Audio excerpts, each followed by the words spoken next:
We're among a slew of Massachusetts towns in which Eversource is currently pushing these proposals. Example after example of Eversource siting and maintaining power lines in communities across the Commonwealth without regard to the harmful effects to the well-being of its citizens, local economies, environment. You've heard about the 100-foot towers, 82.5-foot wide clear cut right through neighborhoods, conservation lands, business districts. But I guess the point I want to make, the enlightening thing to me was, you said, okay, there will be opportunities to appeal, to challenge this thing later.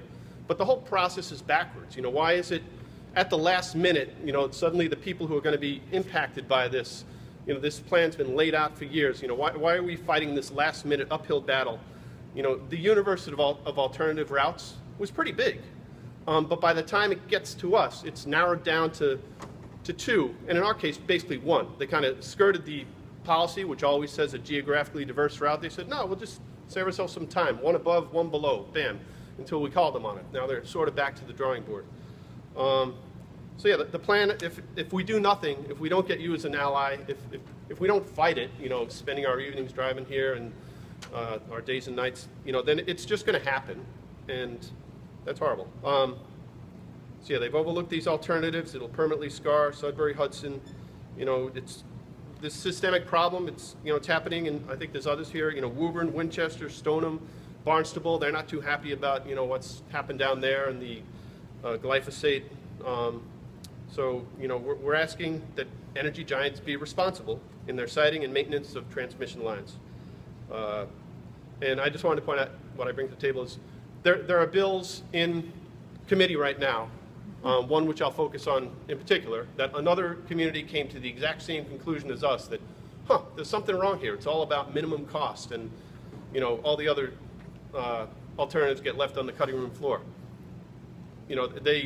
Some representatives in Stoneham and Winchester, they filed House Bill 4357, an act relative to the siting and Energy Facilities Siting Board, that basically adds a few sentences of language that says the environment is not just a word, it's a cost that can be calculated, and so is the cost of the well-being of the people who live there and they're going to be impacted. And so do your math and don't come to us at the siting board unless this is not just the minimum construction cost, but minimum overall cost to our Commonwealth. It's my understanding that the Attorney General's office has been an effective advocate for citizens' rights against giants like Eversource. We ask your help. And I really want to thank you. I thought I was going to have to beg my way into the Attorney General's office, and a couple of good things happened along this way, along this route. The day that I was scratching my head, saying, I wonder if there's some legislation we could file. It's too late, it's too late. I Google around and I find out that someone else has one. I'm like, oh, I could support that. And then the day I thought, all right, how do we get through to Attorney General Maura Healey? I get an email saying you're having these listening sessions. So thank you very much. We're not asking for special treatment. All we're asking for is responsible and thoughtful citing. Thank you.